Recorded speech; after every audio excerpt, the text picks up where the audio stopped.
우리 마태복음 5장 27절에서 32절 산상수훈 계속 이어지는 설교 우리 함께 보겠습니다. 자, 마태복음 5장 27절에서 32절 교독으로 읽겠습니다. 또 간음하지 말라 하였다는 것을 너희가 들었으나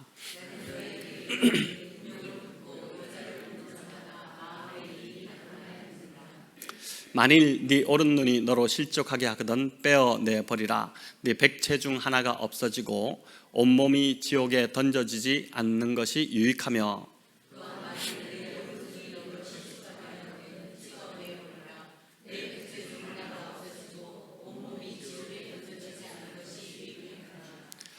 또 일렀으되 누구든지 아내를 버리려거든 이혼 증서를 줄 것이라 하였으나 나는 너희에게 이르노니 누구든지 음행한 이유 없이 아내를 버리면 이는 그로 간음하게 함이요 또 누구든지 버림받은 여자에게 장가드는 자도 간음함이니라. 아멘. 네, 오늘 제목이 좀 원색적입니다. 간음에서 벗어나려면, 이런 제목인데 삶에서 겪는 갈등이나 어려움은 외부의 문제로 이제 생겨나기도 하지만 보니까 많은 경우 나의 내면이 성숙하지 않아 일어나는 것일 수가 있습니다. 속사람이 자라지 않고 여전히 어린아이의 모습으로 남아 있어서 관계에서도 계속 좀 부딪히기도 하고 또 마음의 갈등도 생기고 또 평안이 사라지기도 합니다. 산상수훈에서 우리가 다루고 있는 지금 분노, 또 음욕, 또 거짓말, 또 앞으로 이제 여러 주제들이 있는데 이런 주제들은 외부의 문제가 아닙니다. 다 내면의 그 마음에서 일어나는 문제이고 일들입니다. 우리의 마음이 자라지 않아서 이제 분노의 감정을 잘 다스리지 못하는 것이고 또 속사람이 강건하지 못해서 유혹에 자주 넘어지는 것입니다. 우리의 자녀들이 이제 학교에서 친구들과 관계를 잘 못 맺고 또 늘 갈등하고 마음에 힘들어 한다면 또 작은 일에도 쉽게 상처받고 그 일 때문에 마음 아파하고 또 다른 걸 못할 정도라면 여러분 부모인 우리의 마음이 어떨까요? 찢어지지 않겠습니까? 굉장히 편치가 않을 것입니다. 마찬가지로 우리의 아버지 되시는 하나님께서도 저와 여러분이 갈등하고 힘들어하고 마음의 평안을 잃은 채 살아가는 것을 원치 않으십니다. 건강하고 밝고 유쾌하고 또 기쁨이 넘치는 그런 삶을 살기를 그 누구보다도 우리의 아버지 되시는 하나님께서 원하신다는 것입니다. 그래서 주님은 이 산상수훈을 통해서 그저 재미없고 따분하고 형식적인 주제를 지금 다루시는 게 아니라 율법의 내용이지만 우리의 내면에서 일어나고 있는 실제적인 문제, 나의 마음과 삶을 힘들게 하고 좌절시키고 그리고 죄에 빠뜨리게 하는 그런 주제들을 골라서 우리 주님이 지금 우리에게 실제적인 도움을 주시고자 하는 것입니다. 지난주 우리가 살펴보았듯이 주님의 기준은 확실히 율법이 따라올 수 없을 정도로 높습니다. 율법과 비교가 되지 않습니다. 주님은 직접적으로 살인하지 않았어도, 율법은 그냥 살인에 대한 언급만 하지만은 직접적으로 살인하지 않았어도 형제에 대해서 분노하고 욕하고 또 형제를 미워하는 자는 이미 마음으로 살인한 자다, 그렇게 이제 말씀하셨습니다. 또 오늘 읽은 간음에 대한 잣대도 마찬가지입니다. 다른 남자나 여자와 직접 간음하지 않았어도 마음의 음욕을 품으면 이미 간음한 자와 같다는 것입니다. 살인이나 간음에 대해 주님이 이제 율법을 새롭게 이 산상수훈을 통해서 해석해주고 계신 것인데, 살인도 보니까 마음에서 시작되고 또 간음도 몸이 아니라 마음에서 먼저 시작이 되고 있습니다. 눈으로 드러나는 이 행동보다 주님은 그런 행동이 나오게 된 그 마음의 동기를 먼저 보시는 것입니다. 그러니까 이제 우리의 삶은, 우리 인생은 보니까 마음이 참 문제라는 것이죠. 속사람이 자라야 된다는 것입니다. 사실 오늘날 이제 간음에 대한 문제를 언급하는 것, 오늘 주제가 간음인데 이 간음에 대한 문제를 언급하는 것이 참 쉽지 않습니다. 우리 사회가 이미 간음 자체를 죄로 여기지 않는 분위기로 흘러가고 있기 때문입니다. 아시다시피 우리나라는 이 간통죄가 2015년에 폐지가 되었습니다. 그 당시 네이버에서 막 뜨거웠었죠.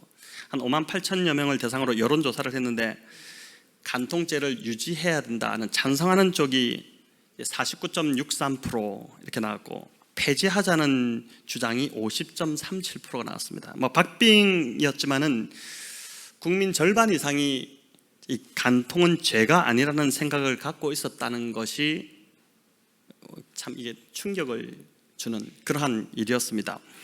자, 간통죄가 폐지되다 보니까 쌍방의 동의만 있으면 이제 배우자 외에 성관계가 아무 일도 아닌 시대가 되고 있다는 것입니다. 간통죄가 더 이상 이제 법적 구성 요건이 되지 않기 때문에 이제 불륜과 외도를 저질러 놓고도 아주 뻔뻔하게 구는 경우가 이제 허다해지기 시작한다는 것이죠. 여러분, 이런 흐름 속에서 이제 하나님을 거부하는 사람들에게 마음의 음욕을 품은 것 자체가 간음하는 것이라고 이렇게 말하는 것 자체가 어떻게 보면은 세상 사람들에게 조롱거리가 될 수 있는 그런 시대입니다. 예쁜 여자를 보면 야한 생각도 할 수 있고 또 음욕도 품을 수 있지. 그게 뭐가 문제가 되느냐? 내가 진짜 그런 짓을 했냐? 상상의 자유라는 게 있는데 생각도 못하냐? 내가 그러건 말건 당신이 무슨 상관이냐? 이렇게 이제 나올 수 있다는 것입니다. 자, 이런 세태를 반영하는 우스갯소리가 있습니다. 아내만 알고 사는 남자는 한심한 남자이고, 한 마음을 갖다 한심한 남자이고, 애인 하나를 두고 있으면 양심 있는 남자고, 애인이 둘 있으면 세심한 남자고, 애인이 셋 이상 있으면 열심 있는 남자다. 그렇게 얘기한다는 것입니다. 저를 포함한 우리 교회 남성들은 그냥 한심한 남자, 그냥 한심하게 사는 남자가 되시기를 바랍니다. 자, 세상이 이러다 보니까 예수님의 가르침은 박물관이나 이제 가야 할 것 같은 분위기입니다. 특별히 젊은 세대로 갈수록 성에 대한 개념이 더 개방적입니다. 거의 한 20년 전 자료인데 2005년에 한 잡지사가 대학생들을 대상으로 이제 혼전 순결에 대한 조사를 했습니다. 요즘은 혼전 순결을 이야기하면 참 비웃음 사는 시대인 것 같습니다. 1634명 중에 남자 대학생은 857명, 여자는 이제 777명이었는데 결과가 어떻게 나왔는지 궁금하지 않습니까? 혼전 순결을 꼭 지켜야 한다는 응답이 겨우 15.1%밖에 안 나왔다는 겁니다. 그러니까 나머지 84.9%는 문제될 게 전혀 없다, 그렇게 대답했다는 것이죠. 이 84.9% 안에는 제가 볼 때 교회를 다니는 대학생도 포함되지 않았을까, 이제 그런 생각을 해보게 됩니다. 다른 어떤 한 통계 조사를 보니까 그리스도인이나 세상 사람들이나 생각에 거의 차이가 없다는 그런 통계가 나온 것이 있습니다. 여러분, 이게 20년 전이었으니까 20년 전에 이 정도였으면 오늘날은 더 심각하지 않겠습니까? 이제 혼전 순결을 넘어서 혼전 동거가 이미 그냥 일반화되어 있는, 그냥 그렇게 가는 그런 시대입니다. 우선 동거해보고 결혼을 결정하는 것도 나쁘지 않다는 생각이 오늘날 젊은 세대 안에 있는 생각이라는 것이죠.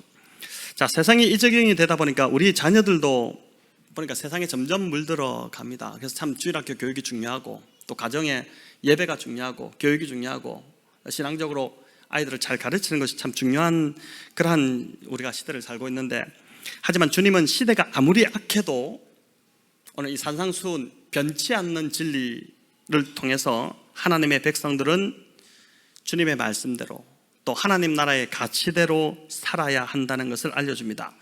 오늘 보면 27절, 28절에도 지난주에도 이제 이 반복되는 구절이 계속 이게 산상수훈에서 반복되는 구절인데, 너희가 이렇게 들었으나 나는 너희에게 말하노니, 주님이 다시 말씀하시는 것이죠. 세상이 뭐라 해도, 세상이 그렇다 해도 너희는 내가 가르쳐주는 이 가르침대로 살아야 한다. 세상의 사람들을 볼 때 참 깝깝하게 여겨질지라도, 한심하게 여겨질지라도 아니다, 내가 너희에게 가르쳐주는 이 진리를 붙들고 살아야 된다. 이제 세상 하는 말 듣지 말고 내가 너희에게 주는 이 가르침대로 살아야 한다는 것입니다. 그래야 마음을 지킬 수 있고 하나님이 바라시는 거룩한 삶을 살아갈 수 있다는 것입니다. 여러분, 그리스도인의 삶의 목표가 무엇일까요? 우리의 삶의 목표, 행복이라고 생각하시지만 행복이 아니라 우리의 삶의 목표는 거룩입니다. 거룩. 이 땅에서 이제 하나님 닮아서 우리도 거룩해지는 것, 그게 이제 삶의 목표인 것이죠. 특별히 오늘 우리가 다루는 이 음욕, 음란은 사회의 합성 곰팡이와 같은 역할을 합니다. 가만히 놔두면 급속도로 퍼져나가서 사회를 다 망쳐버릴 것입니다. 로마가 무너진 이유가 바로 이 음란함 때문에 무너졌다고 하지 않습니까? 특별히 디지털 기기의 발달로 인해서 정말 음란이 퍼져가는 속도가 굉장히 빨라졌고, 각종 미디어는 이제 음란을 유통하는 통로가 되어버렸습니다. 기술이 발달되면 발달될수록 가장 먼저 그 기술 발달된 매체가 쓰임받는 것은 바로 음란일 것입니다. 자, 그럼 간음이 무엇일까요? 여러분, 한자로 이제 간음을 살펴보면 이 간음은 간사할 간에다가 이제 음란한 음자를 씁니다. 근데 여기 보니까 한자를 잘 보시면 간자가 계집여자가 3개가 이렇게 되어 있습니다. 이게 좀 특이하죠. 한 여자가 아니라 여러 여자와 연관이 됩니다. 그래서 간음의 사전적 의미는 이제 결혼한 사람이 배우자가 아닌 다른 이성과 이제 성적인 관계를 맺는 것을 뜻합니다. 히브리어도 거의 똑같은 의미를 가지고 있는데, 나아프라는 단어인데 결혼한 사람이 배우자가 아닌 다른 상대와 성적인 관계를 가지는 것을 뜻합니다. 자, 그런데 이는 이제 범죄한 그 본인만 더럽히는 것이 아니라 가정을 깨트리게 되는 것이고, 신뢰를 완전히 무너뜨리게 되는 것이고, 사회를 파탄시키는 것이기 때문에 구약에서는 사형으로 엄히 다스렸습니다. 간음한 두 당사자를 돌로 쳐서 죽이도록 한 것입니다.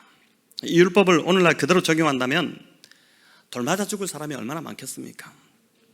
구약만 아니라 예수님 시대도 마찬가지였습니다. 요한복음 8장에 보면은 간음하다 현장에서 잡혀온 여인이 나오는데, 예수님이 아니었으면 실제로 이 여인은 돌 맞아 그 자리에서 이제 죽지 않았겠습니까? 너희 중에 죄 없는 자가 먼저 돌로 치라, 이렇게 주님이 말씀하시자 이제 성난 군중들이 들었던 돌을 하나둘씩 내려놓고 그 자리를 떠나가기 시작했는데, 이를 볼 때도 예수님 시대에도 이제 돌로 쳐 죽이려고 했으니까 이제 간음죄는 죽임으로 다스렸다는 것을 알 수 있습니다. 하나님이 아담을 지으시고 그 배우자로 하와 한 명만 만드셨다는 것을 우리가 좀 기억할 필요가 있습니다. 아담의 배우자로 여러 여자를 이제 만들어서 자, 이렇게 같이 살아라 이렇게 하신 것이 아니라, 남자는 평생 한 여자하고만 사랑하며 살도록 된 것이, 그게 창조의 원리고 하나님의 뜻이라는 것이죠. 아담이 처음으로 하와를 보았을 때 보인 반응이 무엇이었습니까? 뭐라고 이야기했죠? 이는 내 뼈 중에 뼈요 살 중에 살이로다, 이렇게 했는데 이게 최상급을 이렇게 표현한 것입니다. 그러니까 내 여자가 세상에서 최고라는 표현입니다. 우리 이하수사님, 또 조정영사님, 우리 장로님, 내 여자가 세상에서 최고입니다. 이 맞는 고백이시죠? 네. 네. 이 뒤에는 아멘 하는데 앞에는 아멘이 지금. 네. 그러니까 이제 내 여자가 세상에서 최고입니다. 이 고백이 아담의 고백이었습니다. 하지만 죄가 들어오면서부터 이 부부의 친밀함이 깨어져 버렸죠. 서로를 돕고 섬기기 위해서 맺어진 관계가 서로에게 책임을 전가하고 서로를 탓하는 관계로 타락해 버렸습니다. 그게 창세기 3장에서 우리가 볼 수 있는 말씀이지 않습니까? 자, 이런 죄성이 우리 안에 있기 때문에 진짜 회개하고 바뀌어야 할 사람은 사실 나 자신인데, 자꾸만 배우자 탓을 하고 배우자가 문제가 있다고 해서 배우자를 바꾸려고 하는 것이 죄된 우리의 본성이고 모습입니다.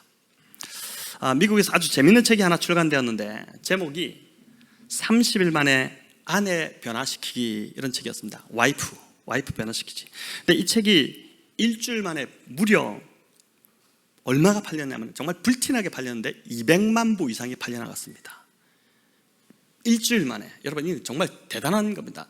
그러니까 30일 만에 아내를 변화시키기, 이 책이 200만 부 이상이 팔려나갔다는 겁니다. 근데 보니까 오류가 있었습니다. 저자가 책 그 제목이 본래 그 제목이었는데 이 출판사에서 이 책을 출판하는 과정 중에 와이프, 본래는 라이프였는데 30일 만에 인생을 변화시키겠는데 L을 W로 해가지고 와이프 이렇게 변한. 여러분, 실수가 이제 고쳐졌고, 그러나 다시 이제 책이 판매되는데 여러분 이 책이 한 달 동안, 그러니까 일주일 만에 200만 부가 나왔잖아요. 한 달 동안 몇 권이 팔렸는 줄 아십니까? 고작 3권밖에 안 나갔다는 겁니다. 자, 이게 참 재밌는데 사람들은 자기 인생을 바꾸는 데는 관심이 없다는 것입니다. 진짜 회개하고 바뀌어야 할 사람은 자신인데 자꾸만 아내가 바뀌어야 한다고 생각합니다.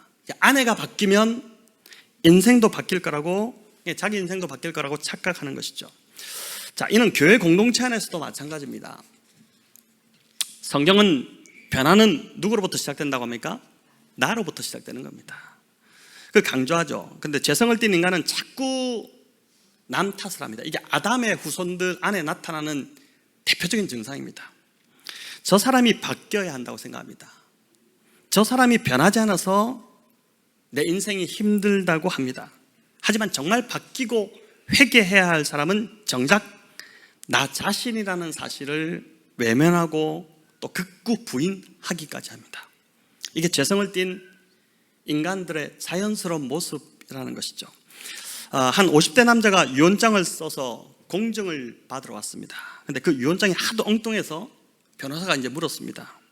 아니, 유언장을 보니까 선생님 돌아가신 후에 산에 이렇게 묻는 것이 아니라, 또는 이렇게 미국은 그 마을에 묘지가, 공원 묘지가 있지 않습니까? 그렇게 묻는 것이 아니라 바닷속에 묻어달라고 하셨네요. 바다에 매장하기도 힘든데 왜 하필 바다입니까? 이렇게 하니까 이 남편 되는 사람이 이유가 있습니다. 마누라가 나 죽으면 무덤 위에서 춤을 추겠다고 해서요. 그래서 어디 춤출 때면 한번 춰봐라. 그래서 이런 심정으로 유언장을 이렇게, 날 죽으면 바다에 묻어달라, 이렇게 유언장을 썼다는 것이죠. 여러분, 이게 얼마나 우픈 현실입니까? 그래서 세상 사람들은 우스갯소리로 이렇게 말한다고 합니다. 이성을 잃으면 결혼하고, 인내를 잃으면 이혼하고, 기억 상실증에 걸리면 재혼한다는 것입니다.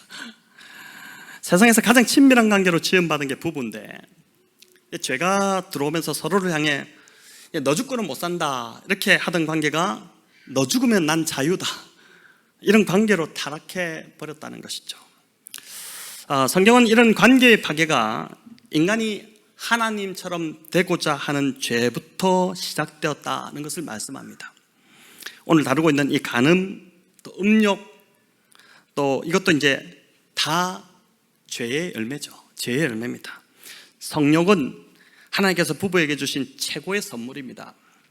그 성욕이 가정의 울타리를 넘어서 통제되지 않는 욕망으로 사용되어 버리는 것, 그게 음욕이고 간음인 것이죠. 자, 그렇기 때문에 음욕의 이 뿌리를 보면 재밌는데, 음욕의 뿌리는 타락한 자기애, 또 타락한 자기 사랑이라는 것입니다. 상대를 배려하고 위하는 것이 아니라 자기 욕구를 채우는 것이 더 중요한 것입니다. 그래서 음욕과 간음은 거짓 사랑이고 가짜 사랑입니다. 변질되고 부패한 사랑이 바로 음욕이고 간음이라는 것입니다. 예수님 당시만 해도 자신의 그 성적 욕구를 채우기 위해서 결혼한 아내를 헌시짝처럼 버리는 남자들이 상당히 많았던 것 같습니다. 그래서 주님이 이제 31절과 32절에 이렇게 말씀하시는 것이죠. 우리 읽어보겠습니다.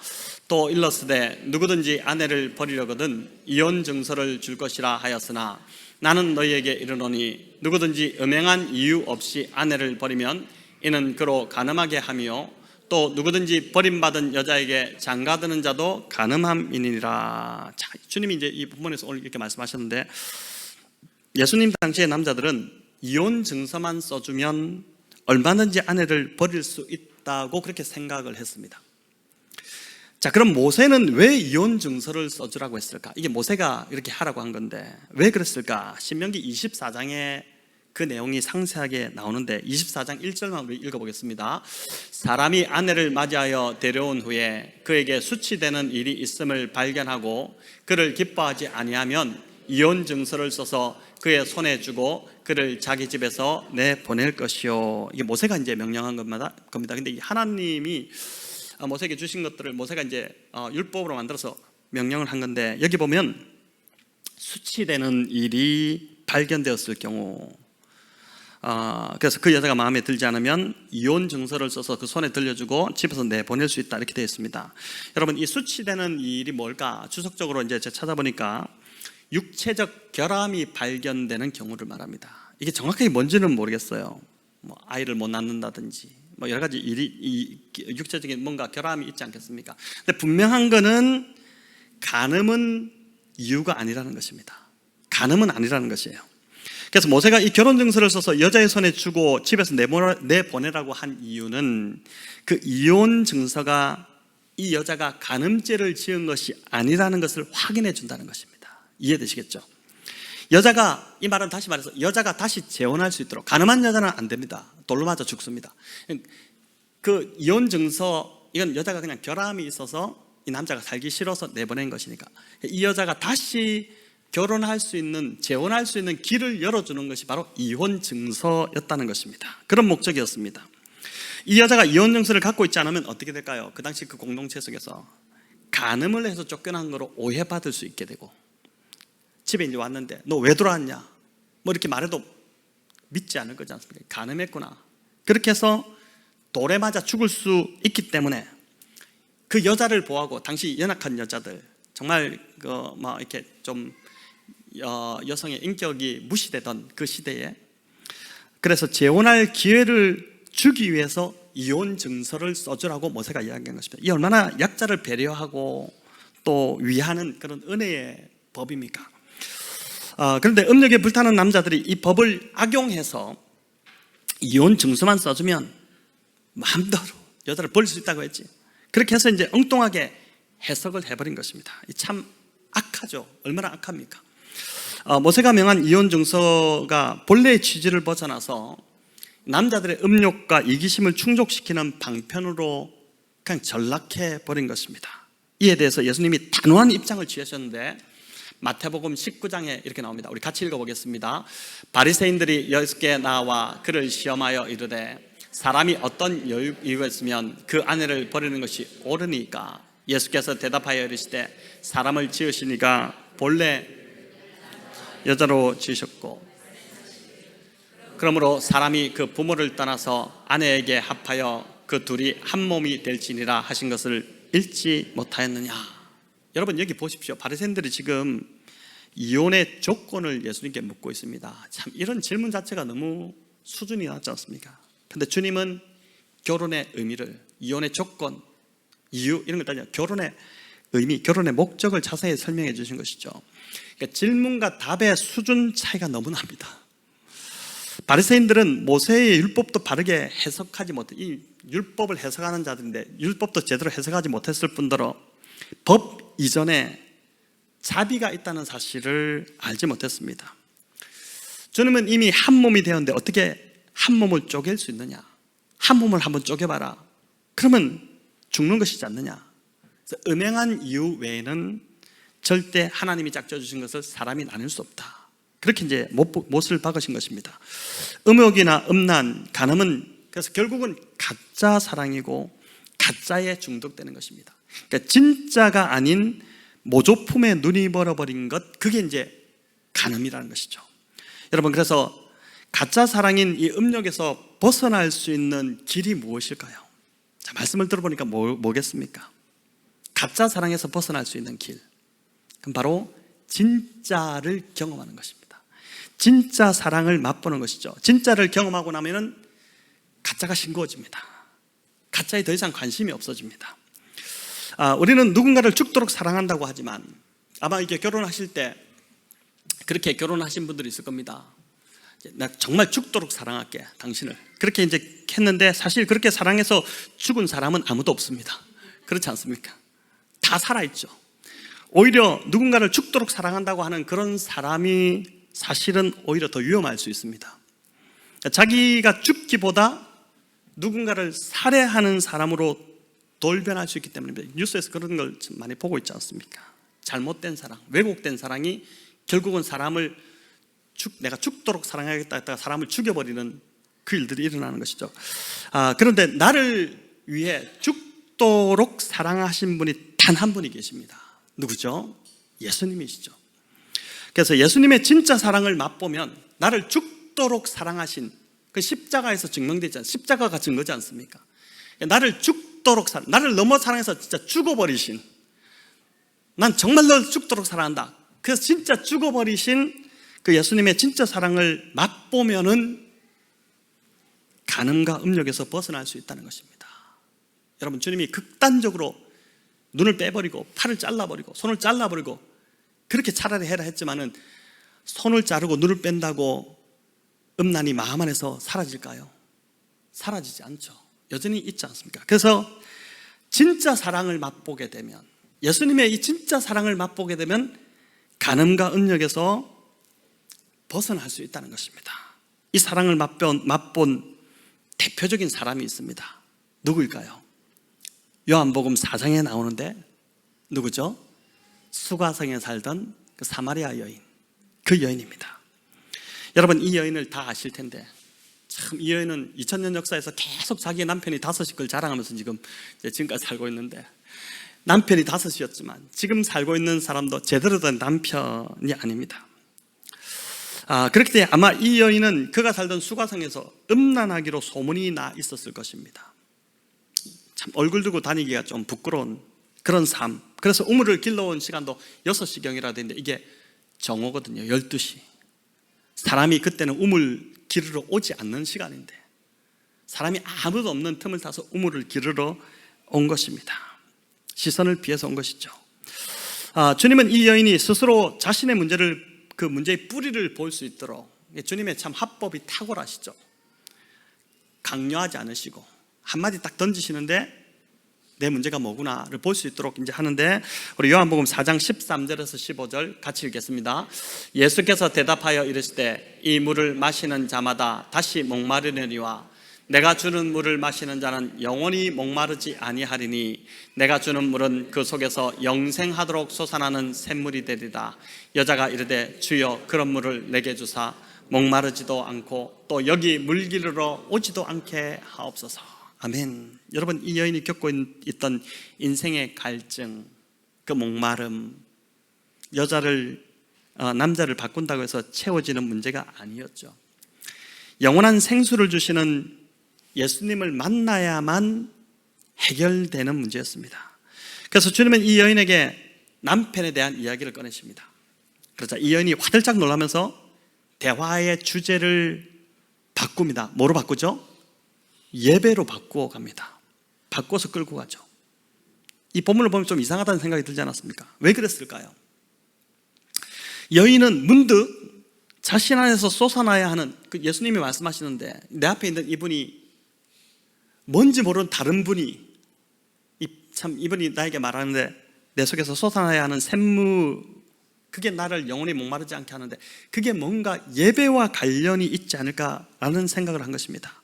여러분, 요한이 참 통찰력 있게 이 부분을 잘 기록을 하고 있는데, 예배가 신앙의 본질이라는 것을 보여주고 있는 것입니다. 이 여인을 볼 때 음란의 문제, 간음, 음욕의 문제는 예배가 무너졌을 때 우리 삶에 찾아오는 것임을 우리 주님이 이 여인에게 지금 가르쳐 주시고자 한다는 것입니다.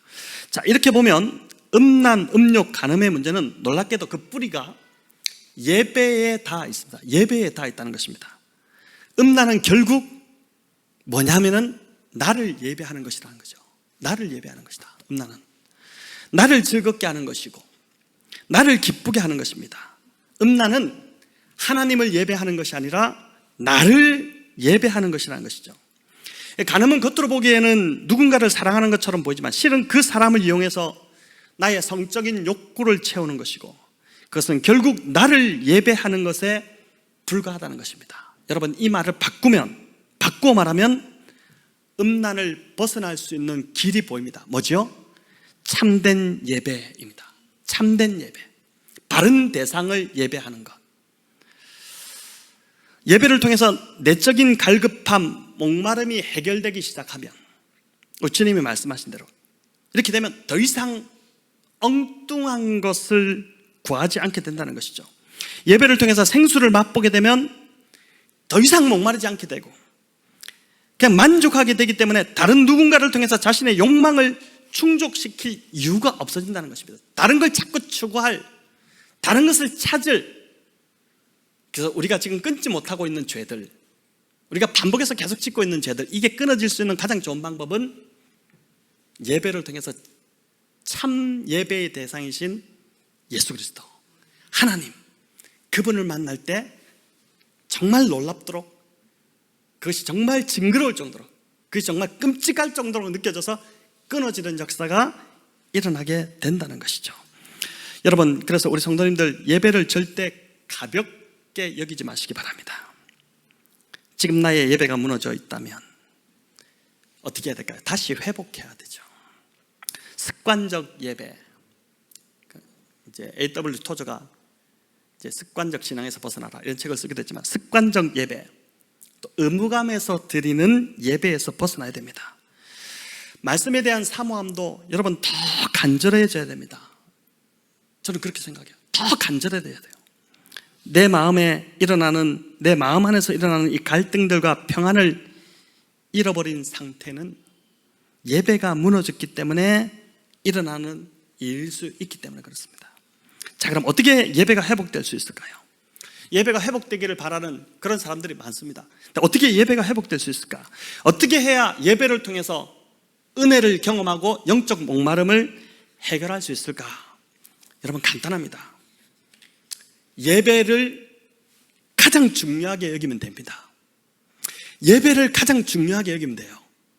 나의 가장 최우선순위를 예배에 드리면 되는 것입니다. 예배를 가장 중요하게 여긴다는 것은, 예배가 아니면 나는 그 어떤 곳에서도 내 삶이 회복될 수 없고 만족함을 누릴 수 없다는 고백입니다. 이런 고백으로 여러분 나아가면 하나님께서 반드시 그 예배의 자리에 만나주시고 말씀해 주시고 만족을 주시고 회복을 주시기 시작하실 것입니다. 자, 목회를 하면서 이제 우리 성도님들을 보니까 이제 조금씩 보이는데, 신앙생활은 단순해야 됩니다. 삶의 기준이 단순하고 명확해야 합니다. 이전에 선배님들, 우리 신앙의 선배님들로부터 제가 누누이 들었던 말이 있는데, 뭐냐면은 여러분 다 아는 거, 많이 들었던 이야기예요. 하나님 중심, 교회 중심, 성경 중심입니다. 하나님 중심, 성경 중심, 교회 중심이에요.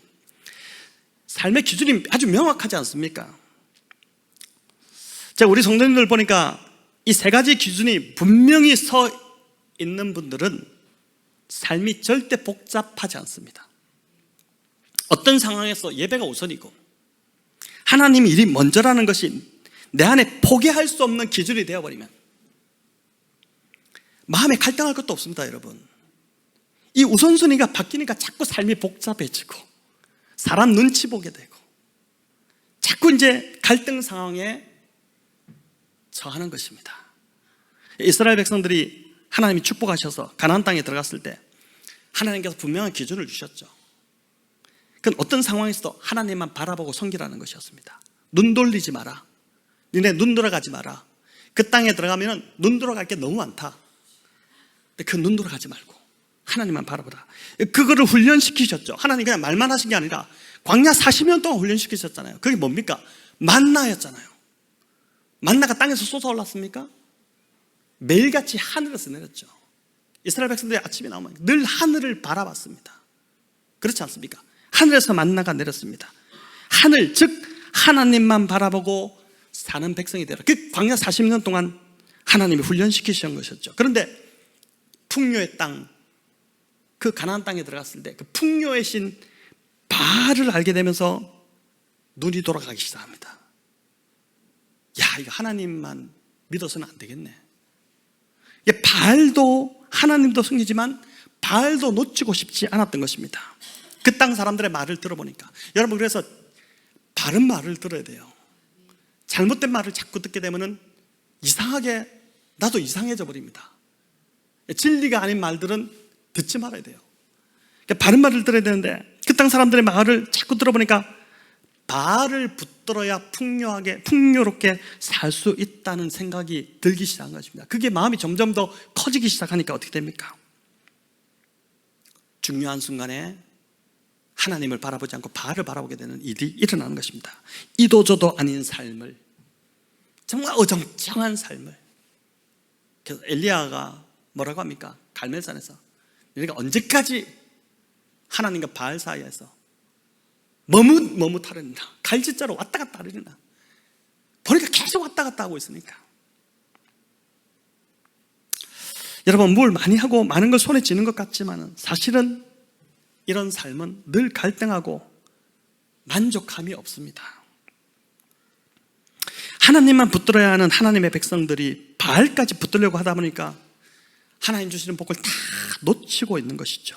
자, 이런 자들을 향해 하나님은 육적인 간음, 그걸 넘어서는 더 끔찍한 영적으로 너희가 간음한 백성이라고 말씀하셨습니다.